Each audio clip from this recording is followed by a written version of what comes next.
Hello dear student, आज हम पढ़ेंगे चैप्टर 16 चंपारण में गांधी जी। तो हम लोग स्टार्ट करते हैं। बिहार के चंपारण जिले में किसानों को गोरे जबरदस्ती नील की खेती करने को मजबूर करते थे।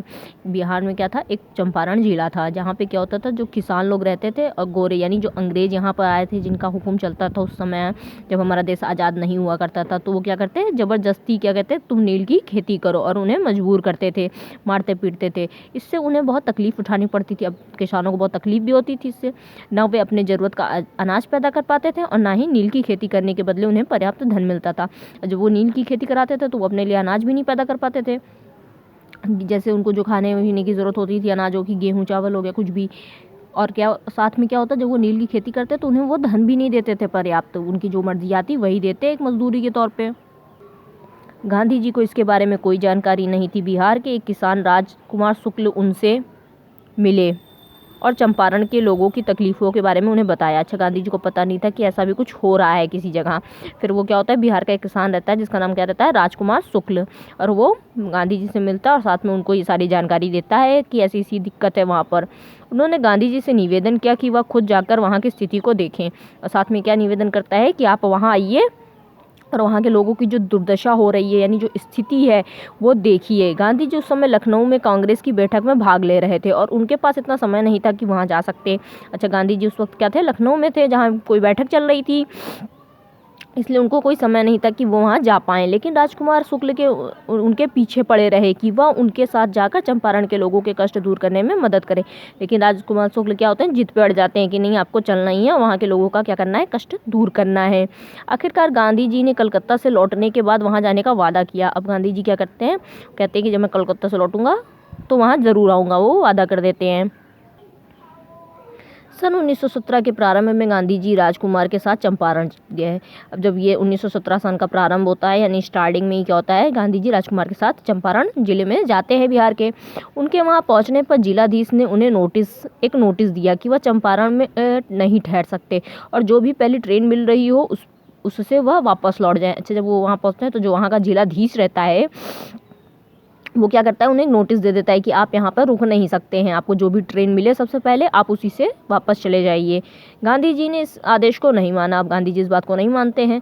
तब उन्हें अदालत में उपस्थित होने का आदेश दिया गया। तब उन्हें क्या कहा जाता है कि अगर आप बात नहीं मान रहे तो आप कहाँ अदालत में उपस्थित होंगे।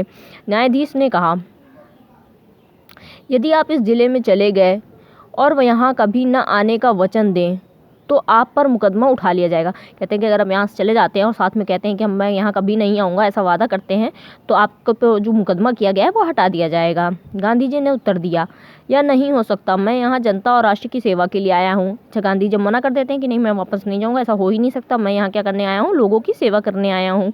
मैं चंपारण को अपना घर समझूंगा और यहाँ के दलित किसानों के लिए काम करूँगा।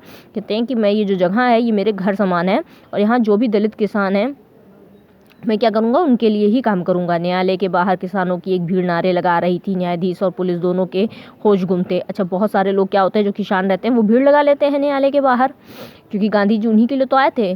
तो क्या होता है कि न्यायाधीश और पुलिस दोनों के होश गुम हो जाते हैं कि कैसे ये लोग इतने आ गए और ये भी नहीं मान रहे हैं, वो भी हैरान परेशान हो जाते हैं। गांधी जी ने कहा, यदि आप मुझे इन लोगों से बात करने दें तो शांति स्थापित करने में उससे आपको सहायता मिलेगी। गांधी जी क्या कहते हैं कि जो लोग बाहर भीड़ लगाए हैं, अगर आप मुझसे इनकी बात करने की इजाज़त दे दें तो मैं बात करके क्या करूँगा, शांति स्थापित कर सकता हूँ, यानी इनको शांत करा सकता हूँ। गांधी जी भीड़ के सामने आए और बोले, आप लोग शांत रहकर मुझ में और मेरे काम में निष्ठा रखिए। वो कहते हैं कि आप लोग एकदम शांत हो जाइए, परेशान मत होइए, मैं जो कर रहा हूँ मेरे ऊपर और मेरे काम के ऊपर क्या रखें, विश्वास रखें। न्यायाधीश को मुझे गिरफ्तार करने का अधिकार है क्योंकि मैंने उन्हें की आज्ञा का उल्लंघन किया है। और वो क्या कहते हैं कि न्यायाधीश मुझे गिरफ्तार कर सकता है, बिल्कुल कोई अधिकार रखता है, क्योंकि जो उन्होंने मुझे नोटिस दिया था मैंने उसका क्या किया है, उल्लंघन किया, यानी वो बात नहीं मानी है। यदि मुझे जेल भी भेज दिया जाए तो उससे भी उचित ही समझिए। कह रहे हैं कि अगर ये लोग मुझे जेल भी भेज देते हैं तो वो भी उचित होगा। हमें शांतिपूर्वक काम करना है। कहते हैं हमें बहुत शांति से काम करना है, किसी भी हिंसक कार्यवाही में हमारे उद्देश्य पर आँच आएगी। कह रहे हैं कि अगर हम कोई भी हिंसक कार्यवाही करते हैं तो ये जो हमारा उद्देश्य है वो उस पर आँच आ सकती है, यानी वो ख़राब भी हो सकता है। इसे हमें कोई हिंसक कार्यवाही नहीं करनी है। सारी भीड़ शांतिपूर्वक लौट गई। अब सारी भीड़ क्या होती है, शांत हो जाती है और वापस लौट जाती है। जैसे ही गांधी जी न्यायालय में वापस आए पुलिस ने उनकी तरफ प्रशंसा की दृष्टि से देखा। अब जब वो वापस आते हैं, पुलिस लोग क्या करते हैं, उनको प्रशंसा से देखती हैं कि कैसे जो इतने भीड़ अभी तक उमड़ी थी इन्होंने शांत करा दिया। सरकार ने गांधी जी पर मुकदमा उठा लिया और उन्हें जिले में रहने की अनुमति दे दी। अब क्या कहते हैं, उन लोग मुकदमा जो किए रहते हैं गांधी जी पर वो हटा देते हैं। साथ में उन्हें चंपारण में जो जिला रहता है वहाँ पे रहने की भी अनुमति भी दे देते हैं। किसानों की परेशानियाँ जानने की गरज से गांधी जी वहाँ ठहरे। अब उनको जाननी थी किसानों की क्या क्या परेशानियाँ हैं, तो वो वहाँ पर रुके भी। वे कई गाँव में भी गए। उन्होंने कोई 8,000 किसानों से सवाल जवाब किया। वो सब जगह गाँव में घूमने लगे चंपारण जिले के पूरे, और साथ में 8,000 किसानों से सवाल जवाब भी किए कि क्या है, कैसे है, सब कुछ उन्होंने जानकारी इकट्ठा की। उनकी शिकायतें भी दर्ज की। इस प्रकार वह उनकी तकलीफ़ों और कारणों को ठीक ठाक समझ गए। अब जब इतने लोगों से बात कर लिए तो समझ गए कि आखिर इनके क्या तकलीफ है और किस कारण से है, सब कुछ समझ लिए। वह इस निर्णय पर पहुंचे कि कि गोरे काश्तकार जो किसानों को दबा लेते हैं, उसके पीछे एक सबसे बड़ा कारण है उनका अज्ञान। वो क्या, जब वो सब बात कर लिए तो वो किस निर्णय पे पहुंचे, क्या परिणाम निकला कि जो ये सब गोरे काश्तकार लोग हैं ये किसानों को क्या करते हैं, दबा देते हैं। और इसके पीछे क्या है, सबसे बड़ा कारण क्या है, उनका अज्ञान। क्योंकि वो अज्ञानी है इसलिए वो लोग उन्हें आसानी से क्या करते हैं, दबा लेते हैं। इसके लिए गांधी जी ने ऐसे ऐच्छिक संगठन बनाए जो उनके आर्थिक और शिक्षा संबंधी स्थिति को सुधारने में मदद कर सके। तो गांधी जी क्या करते हैं, जब वो समझ जाते हैं कि इनकी अज्ञान है, इनको ज़्यादा पता नहीं है इस बारे में, इसलिए वो बहुत आसानी से जो गोरे काश्तकार लोग हैं इनको दबा देते हैं।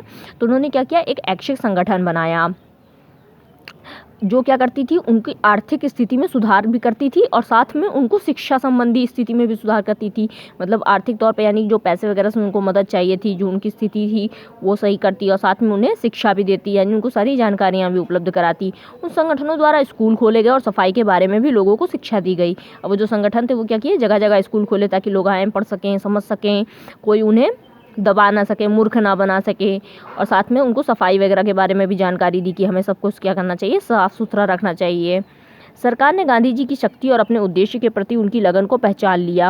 अब सरकार जो थी वो गांधी जी की जो शक्ति थी कि ये इतना बदलाव ला सकते हैं, इतना कुछ कर सकते हैं, और साथ में जो उनका उद्देश्य है देश के प्रति और उनकी जो लगन थी उसको क्या किए, पहचान गए, समझ गए कि गांधी जी क्या चाहते हैं। उसने स्वयं ही किसानों की शिकायतों को दूर करने के लिए एक आयोग की नियुक्ति की। और वो क्या करते हैं, वो स्वयं भी क्या करते हैं, किसानों की जो शिकायत रहती है उसको दूर करने के लिए क्या करते हैं, एक आयोग की नियुक्ति करते हैं, यानी एक आयोग बनाते हैं। आयोग भी एक टीम की तरह ही होता है जो क्या करता है, सारी समस्याओं को देखता है, समझता है, उन्हें दूर करने का क्या करता है, प्रयास करता है। एक संगठन की तरह ही होता है। उसने गांधी जी को उस आयोग में काम आने का निमंत्रण दिया और वह तैयार भी हो गए। अब वो कहते हैं कि बताते हैं कि हमने एक ऐसे आयोग बनाया है, आप भी आइए, इसमें अपना क्या कीजिए, काम कीजिए, जो भी आप कर सकते हैं। और गांधी जी इस बात को मान भी जाते हैं। उसके परिणाम स्वरूप कुछ महीनों बाद ही चंपारण भूमि सुधार विधेयक पास हो गया। अब वो कुछ महीने होते हैं, इसी आयोग वगैरह के परिणाम स्वरूप क्या होता है, वहाँ पर एक चंपारण भूमि सुधार विधेयक पास किया जाता है। यानी ये क्या है, विधेयक क्या होता है, कानून होता है। इससे किसानों और जोतदारों को बहुत राहत मिली। अब जो वहाँ किसान थे और जो जोतदार थे वहाँ के, उनको क्या हुई, राहत मिली, उनका काम आसान हो गया। गांधी जी बिहार में अधिक समय नहीं ठहर पाए, दूसरी जगहों से बुलावा आ रहा था। अब वो वहाँ पे ज़्यादा दिन रुक नहीं सकते थे क्योंकि उनको तो बहुत जगह से बुलावा आता था। अहमदाबाद में मजदूरों में अशांति फैली हुई थी और अहमदाबाद में भी मजदूरों की यही हालत थी, वहाँ पे भी अशांति फैली हुई थी और उनके झगड़ों को सुलझाने के लिए उनकी वहाँ आवश्यकता थी। और वहाँ पर भी उनको जो झगड़ा वगैरह चल रहा था उसको भी सुलझाने के लिए उनको वहाँ जाना था, क्योंकि अंग्रेज़ तो पूरे देश में शासन कर रहे थे, हर जगह त्राही त्राही फैली हुई थी, सभी जगह किसान क्या थे, परेशान थे, उनकी स्थिति उस समय सही नहीं थी। तो स्टूडेंट्स आज ये चैप्टर खत्म हो गया है। नेक्स्ट क्लास में हम लोग नेक्स्ट चैप्टर देखेंगे। Thank you students.